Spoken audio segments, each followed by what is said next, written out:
俄空军衰竭，又一架图95 MS 被正式摧毁。无复仇风暴席卷俄11州，索契化身不夜城。克里米亚今夜无眠，两大机场遭饱和式爆锤，车臣溃兵仍 AK-12逃命。无双线破局，俄本土成主战场，两大俄军部队抢攻内讧，边境互开黑枪，疯狂对射。空难惊魂，俄鼓动机2连坠，普京班底连环暴毙，他统治下的俄罗斯还能挺几天？精彩资讯马上开始。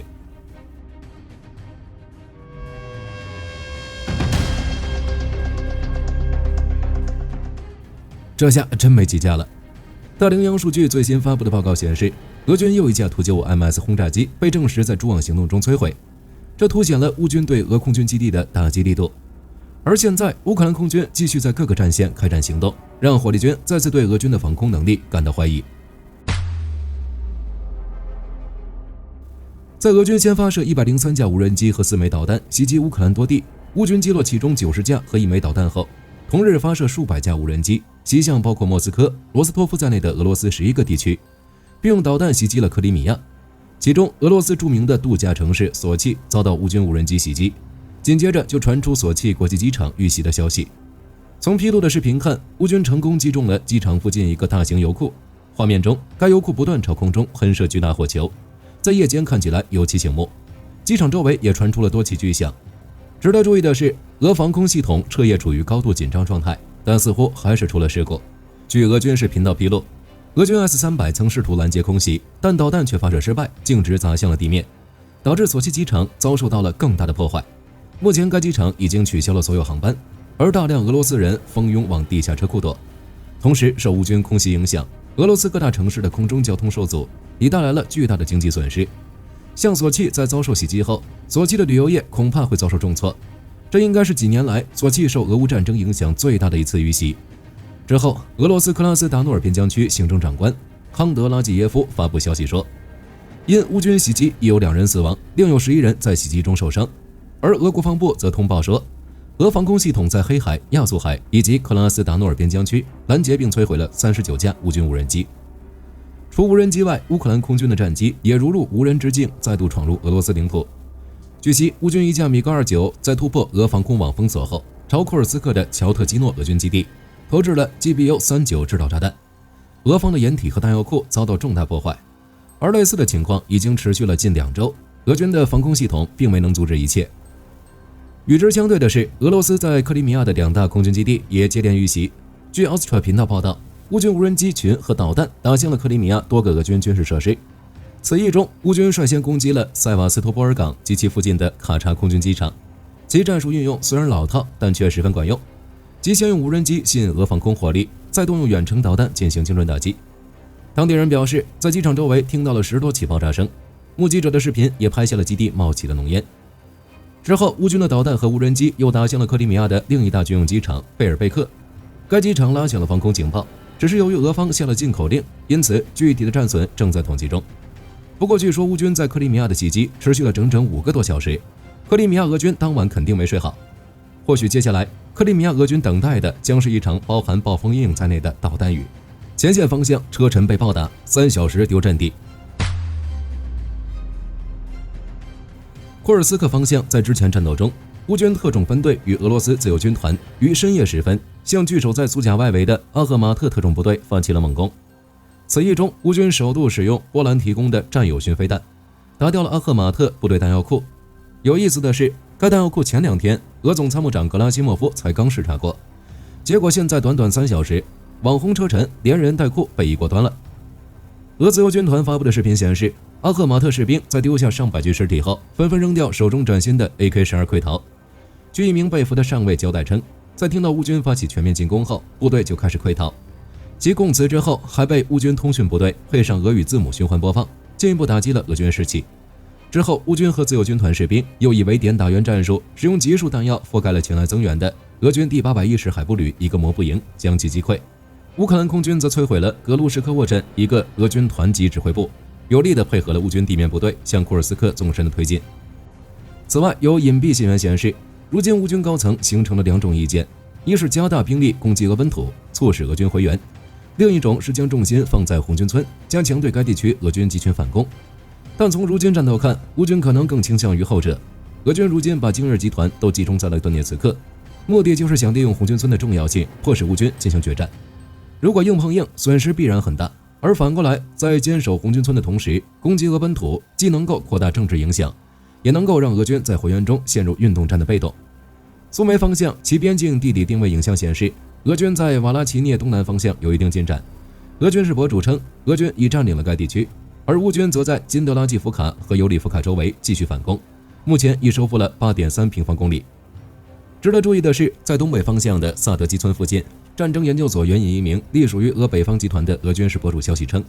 当初为阻止乌军再次越境打击而布设的地雷，如今却成了俄军的催命符，每次在萨德基附近发动袭击，都有倒霉蛋因触雷身亡。此外，该博主还称，俄军第137空降团和第810独立海军步兵旅因责任区划分不明，近期都想捡便宜，成为第一个夺取萨德基村的部队，导致两个部队经常发生友军互相射击事件。乌东战场，俄军在库皮扬斯克、格洛瓦一带发起了多点进攻，虽未见其突破，但在莱曼方向的进攻，据战役地图显示，已成功迫使乌军放弃了7个前线战术支撑点，目前正继续向尚德里洛霍夫、塞雷德尼、卡尔皮夫卡以及诺维米尔和扬波利夫卡等地进行地面攻击。顿涅茨克方向，俄军以滑翔炸弹配合高强度炮弹与推进，乌军则凭借地形优势、预设阵地和无人机进行反击，整体防线稳固。目前在西维尔斯克方向，乌军主要同俄第7摩托化步枪旅交战于西北部的德罗尼夫卡和北部的赫里霍里夫卡、西皮利夫卡和谢列布良卡附近。加索菲亚尔方向，乌克兰国家警察柳特联合突击旅埃涅阿斯特种作战营的士兵使用无人机展开局部反击，成功击毙了俄军头目刺猬。不幸的是，柳特旅指挥官马克西姆卡兹班在返回指挥部途中殉职。红军村方向，就像之前说的一样，俄军通过对维兹洛夫的渗透威胁红军村市区防线，乌军当下正在清剿。但从这2天行动看，虽然乌军在拉吉涅一线击溃了俄军进攻，但俄军仍在持续向两翼增兵。战争研究所评估认为，若俄军持续渗透，并从两翼对乌军防线做战术抵押，乌军将被迫进行局部后撤。乌克兰霍尔蒂察部队集团发言人维克多·特雷胡波夫上校发表声明称，如今的红军村集结了超过10万名俄军士兵，俄军市指挥部正试图绕过红军村和米尔诺赫拉德进行推进。一名作战的乌军官也报告说，在战斗中，俄军正使用装甲车和更多的摩托车进行突防作战，详细战况有待进一步披露。在乌南扎波罗热战场，乌军收复了卡缅斯克村后，继续向南推进。第聂伯罗前线，乌军则轰炸了奥列什基附近的一个俄军据点。与此同时，乌军还炮击了克里米亚附近的金伯恩沙嘴。现场画面显示，这块黑海要地正遭到近期最大程度的轰炸，俄军的控制区正弥漫着浓厚的烟雾。总之，就目前的情况来看，俄军的主要目标是彻底掌握顿涅茨克地区，而阻碍这一进程的则是4座大型城市，即康斯坦丁诺夫卡、德鲁什科夫卡、克拉马托尔斯克和斯拉夫扬斯克。以当下俄军的实力，这些城市是无法正面攻克的，唯一的办法就是从侧翼包抄，而在西侧的战术高地上穿过开阔地带，似乎是实现这一目标的最佳途径。只不过与2022年局面相比，虽然俄军此轮攻势更大，但乌军也有了更多防御工事和武器，甚至连顿涅茨克运河都将构成阻碍。俄军上一次没有做成的事情，这一次机会更小。战场之外，俄罗斯事故频繁。综合俄新社等多家媒体报道，7月24日，俄罗斯安加拉航空公司的24型客机坠毁于阿穆尔州。根据最新的信息披露，机上49人可能已全部遇难身亡。值得注意的是，客机的最终目的地是阿穆尔州的腾达市，俄飞机坠毁的地点距离此地只有15公里。俄罗斯紧急情况部随后证实此事，并表示坠机原因可能与降落时的能见度差以及机组人员操作失误有关。据悉，俄方称该飞机的机龄近50年，坠机前也没有发出任何故障信号。更为关键的是，这是2个月来此类型号的飞机第2次发生事故了。5月26日，俄罗斯伊尔库茨克州的基连斯克机场就有一架安24客机在降落过程中折断了起落架，飞机一度滑出跑道。那架飞机则是服役了超过51年，这也反映了俄罗斯客机老旧失修的状况。与此同时，这几天俄罗斯接连有要员出事，纷纷传出身亡的报道。据莫斯科时报披露，现任俄罗斯最高法院院长伊琳娜·波德诺索娃已身亡于莫斯科。俄方给出的解释是因病去世，并强调他在接受治疗期间仍然在带病工作。据悉，波德诺索娃是在2024年4月才被普京亲自提名为俄最高法院院长的。而他本人不仅和普京是同班同学，还是俄罗斯历史上首位最高法院的女院长。而前几天，俄罗斯第7空降师的师长科尔涅夫被曝在莫斯科去世，原因则是心脏骤停，但有消息怀疑他是死于中毒或被乌军清除。近来的莫斯科有些不平静。此外，俄媒还报道称，布良斯克的副州长尼古拉·西蒙年科已被拘留，他被指控挪用了8.18亿卢布，用于建造防御工事的资金。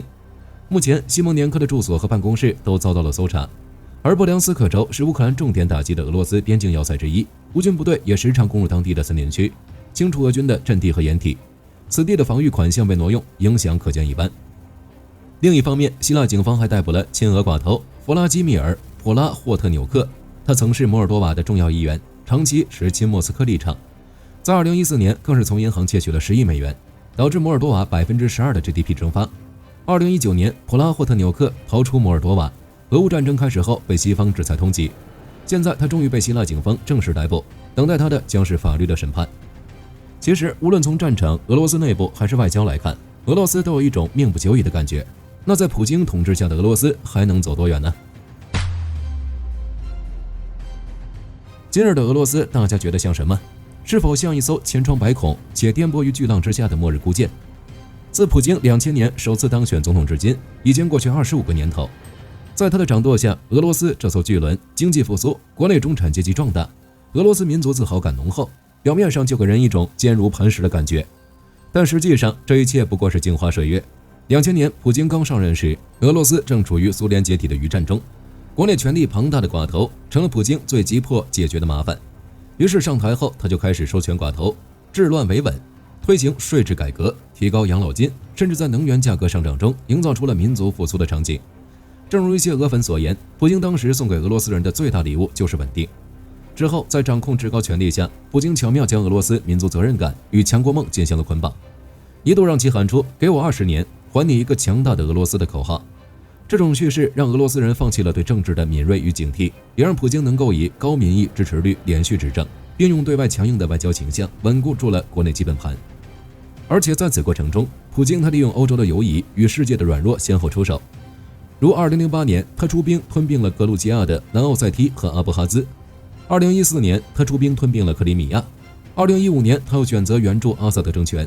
插手叙利亚内政。幸运的是，普京每次都赌对了，每次胜利都为他在国内换来了高支持率和俄民团结自豪。之后，普京就像尝到了甜头的孩子，愈发笃定能够通过军事手段来实现自己的强人梦想，成为俄国人历史上如彼得和叶卡捷琳娜一样的大帝。但这次他失算了。2022年2月24日，普京开始了其有生之年最大也可能是最后一次军事冒险，以特别军事行动之名公然入侵乌克兰。据克宫内部人士披露，普京和他的幕僚的最初计划是速战速决，以武促谈。这一计划在2022年差点就实现了。2022年3月，在土耳其伊斯坦布尔的谈判中，普京一度接近了与乌克兰达成停火协议。只可惜，由于英国首相约翰逊的提示以及俄军战场上的拉胯，让他的梦想破灭，也就有了曾经世界第2军事强国，沦为如今2流乃至3流的国家。在外交和国际影响力上更是一败涂地。2023年9月，阿塞拜疆闪电夺回纳卡地区，并与亚美尼亚结成同盟，让俄罗斯在南高加索的安全承诺变成了笑话。中东地区也是如此，阿萨德政权倒台过程中，俄罗斯依然没有履行对盟友的安全承诺。阿萨德政权的倒台也严重损害了俄罗斯作为盟友与安全保护者的形象，也让前苏联、俄罗斯数十年来的人力、财力与物力付诸东流。更令人震惊的是，今年6月，以色列和美国打击伊朗时，深陷战争泥潭的俄罗斯依然没有出兵，坐看盟友被揍，最终导致自己成为了中东的局外人。至此，普京用数十年构建的平衡稳定迅速垮塌。从欧洲到亚洲再到非洲，普京几乎输掉了战前所有的传统实力范围与地缘政治资产。经济方面，受欧盟和北约制裁影响，俄罗斯油价下跌，加上国家资源一直在向战争倾斜，导致俄罗斯经济如进入了经济学中的死亡螺旋。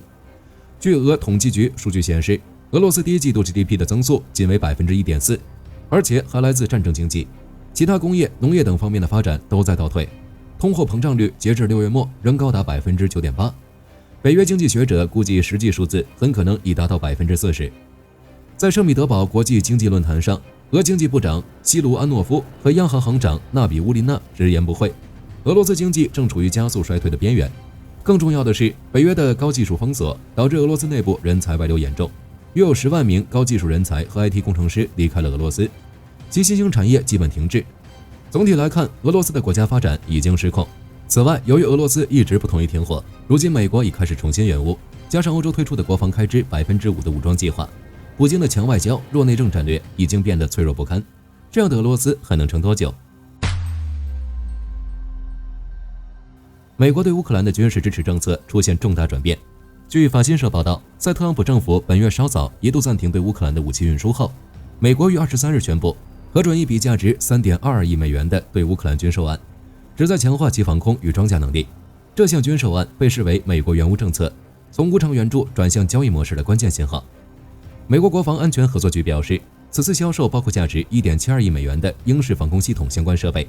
以及价值1.5亿美元的 M2 步战车后勤维护与服务。在美国声明中，鹰式防空系统将极大提升乌克兰应对当前与未来威胁的能力，而 M2 步战车的后勤服务则有助于维持乌军现有美制武器系统的高效运作。此军售案虽已获美国国务院批准，但仍需经国会最终签字同意。美国空军中央司令部近日发布了一系列 F-15E 在中东地区作战、执行空中加油的画面。然而，眼尖的网友发现，图中多架 F-15E 的机翼表面出现了大片的黄褐色斑纹，认为是飞机出现了腐蚀或生锈的情况。但也有网友反驳称 ，F-15E 的机身主要由铝和钛制成，理当不易生锈才对。后来，防务博客引述美空军消息人士证实，由于长期暴露在恶劣天气下 ，F-15E 部分战斗机的外涂层已经出现磨损迹象。在某些部署地区，强烈的阳光、风沙和盐水蒸气的共同作用会加速表面涂层的退化。尽管如此，空军官员强调，任何外观磨损都不会影响作战能力。维修团队会定期对 F-15E 进行检查与维护。至于大家一直念叨的反腐议案，有了最新进展。消息大家都收到了，这几天基辅等地虽然爆发了不少活动，但却凸显了乌克兰人在战争中的清醒与韧性。综合路透社等媒体报道，7月22日时，泽连斯基签署了一项法案，被指剥夺了乌克兰反腐机构的独立性。事件的起因是乌克兰议会以多数票通过了该议案，将反腐部门置于总检察长的管理之下。虽然基辅官方给出了这么做的原因，称反腐机构遭到了俄罗斯的渗透，而不久前乌克兰安全局也确实逮捕了该机构几名涉嫌和莫斯科有关联的员工。对此，泽连斯基支持了议会的做法。其实，乌克兰议会通过的法案，总统即使不签署也没办法。泽连斯基表示会继续清理内部的俄方间谍，但该议案的通过却引发了民众的不满，担忧乌克兰的反腐工作会因此停滞。乌克兰各地也就爆发了俄乌战争3年来最强烈的反对活动，也迅速引起了同盟的关注。如欧盟声称对基辅的做法表达关切，冯德莱恩更是敦促泽连斯基尽快做出澄清。泽连斯基随后也再次予以回应，虽不再继续剥夺该国反腐机构的独立性，但泽连斯基表示会向议会提交一份加强反腐机构独立案的法案，以增强执法体系的力量。从泽连斯基的行动看，他没有回避乌克兰民众的反对声，反而强调清理俄罗斯间谍的必要性。他称要将俄罗斯的影响降低至不会影响或干涉执法机构的活动，并也要将所有关于反腐机构独立性的规范落实到位。而莫斯科方面则否认介入基辅的内政，但自俄乌战争开始后，乌克兰已经在内部逮捕了多名俄特工，包括潜伏多年的议员和情报部门的人员。目前，多位议员表示，乌克兰最高拉达会在下周召开紧急会议，审议泽连斯基提出的新法案草案。对于此事，就火力军个人而言，是可以理解泽连斯基的做法。毕竟，如今的乌克兰是战争状态，非常时期行非常之事，阻止俄军的渗透自然是必要的事情。其次，乌克兰未来是要加入欧盟的，所以对反腐和法治的要求就非常高。现在泽连斯基提出新议案，也是为战后基辅在这点上进行准备。最后，乌克兰民众的反对声让火力军看到了他们的韧性。如有民众喊出了不能让乌克兰出现另一个亚努科维奇的口号，显然乌克兰人知道亚努科维奇不是好人。乌克兰人能够在战时依然保持着清醒，对基辅政府的做法说不。火力军相信他们一定能取得战争最后的胜利。好了，本期节目到这里就结束了。梦碎的普京及统治的俄罗斯，大家认为还能挺多久？欢迎在评论区留言讨论。我是火力军，下期再见。